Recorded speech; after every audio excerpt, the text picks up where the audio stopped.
Un jour, le brigadier Ozoma est venu au village et a réquisitionné notre brichka pour la livraison du blé à la gare lointaine en ravitaillement pour le front. Il nous nomma, Djamilia et moi, pour conduire le chariot et nous adjoignit Danayar. À ce moment, personne n'eût pu soupçonner comment cela allait finir.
Les jours passaient.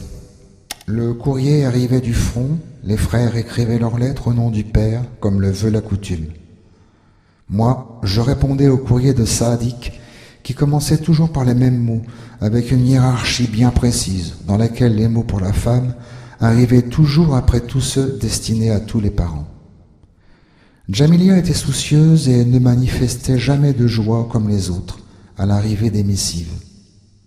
Il faut dire que nous étions fort occupés. Nous avions un long trajet à faire chaque jour jusqu'à la gare, environ 40 km de steppe et une quinzaine à travers le défilé. Djamilia était la seule à parler le long du trajet. Un jour, elle interpella Danayar en lui demandant de prendre l'initiative d'ouvrir la marche. Elle était toujours suspicieuse et ironique envers lui, et lui ne disait jamais rien. Nous arrivions à la gare en début d'après-midi, dans la cohue. Là, avec d'autres arrivants, nous déchargions les sacs de blé au Zagotzerno, le centre de stockage. Puis, nous les transportions les uns directement dans les wagons, les autres en passant sur une minuscule passerelle en planche, donnant sur un deuxième étage tout là-haut, à plus de 2 hauteurs d'hommes. Avec le nombre de travailleurs évoluant dessus et à cette hauteur, cette fine passerelle était dangereuse, et chacun avançait en silence et avec prudence, posant les pieds doucement sur les planches qui fléchissaient sous le poids des travailleurs.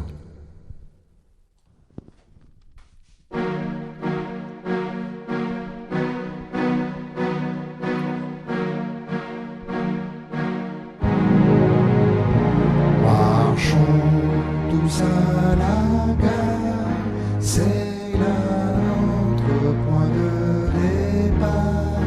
Dans la cohue, nous vivons le blé en sac pour le front. Cachons tous nos souffrances sur les marches de l'espérance. Les trains rugissent, les planches fléchissent, c'est le tohu-bohu des Kirghizes.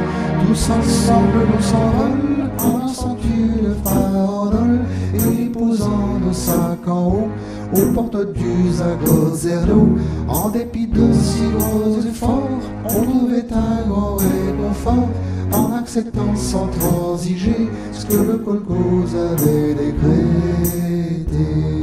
Sur la passerelle qui relie la vie à la guerre, vous levez et votre orgueil pour vos frères.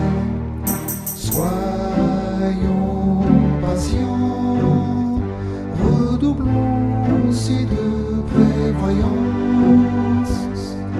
Marchons ensemble, femmes, enfants, soldats de l'espérance. Marchons tous à la gare, c'est là notre point de départ. Dans la gloire nous vivons, le blé en sac pour le front. Lâchons tous nos souffrances sur les marches de l'espérance. Les trains rugissent, les planches fléchissent, c'est au ruban des qui disent. Et un, on reprend ce élan.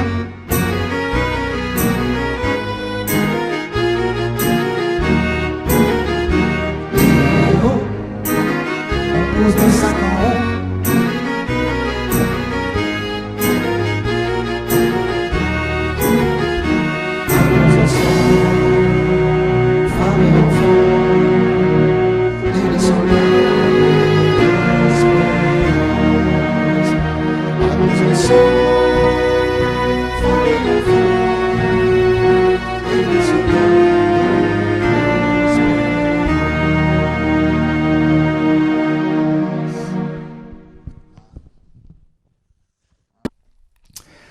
De retour au village, Danayar, boitillant d'un pas fort et mesuré, mais toujours seul et taciturne, promenait sur Djamilia un regard triste et ardent.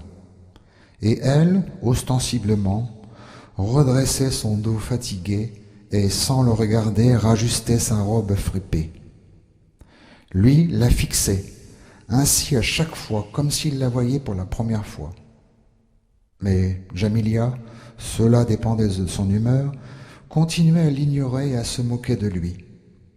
Tout le village l'ignorait et, lorsqu'il partait au bord de la rivière laver la seule chemise qu'il possédait, les enfants le suivaient et le montraient du doigt en s'esclaffant. On le considérait comme un daniqué, homme étrange et non conformiste.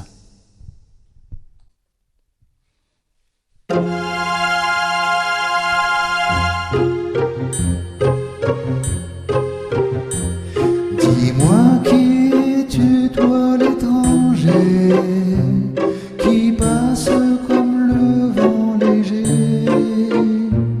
Pourquoi faut-il que tu m'entraînes dans les tourments de ton âme en peine? Pourquoi faut-il que je m'habitue à toi, voyageur inconnu? Pourquoi faut-il tel messager, tu viennes ma vie déranger? Tu traînes comme de la mauvaise graine, on te méprise ou bien on t'aime. Tu t'incrustes dans mes pensées par des voyages insensés. Tu agaces aussi, tu déranges lorsque tu souris aux anges. Tu restes toujours à l'écart, pour chanter ou pleurer au hasard. Tu n'as ni mère ni famille ni patrie. Dans les villages tu cherches l'oubli.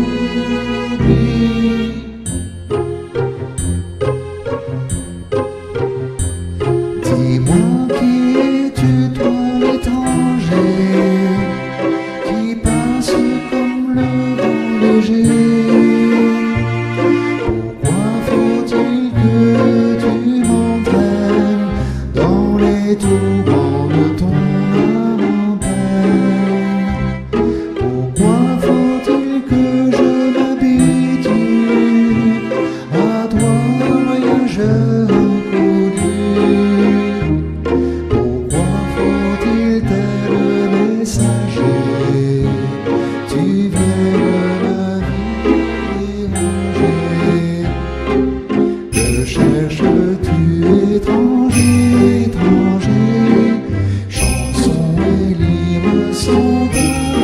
pensée. C'est pour toi la solitude qui est ta seule religion. Tu fais fidèle et ainsi en laissant parler ton cœur. Tu restes toujours à l'écart pour chanter ou pleurer au hasard. Tu n'as ni mère ni famille ni patrie. Dans les nuages tu cherches l'oubli.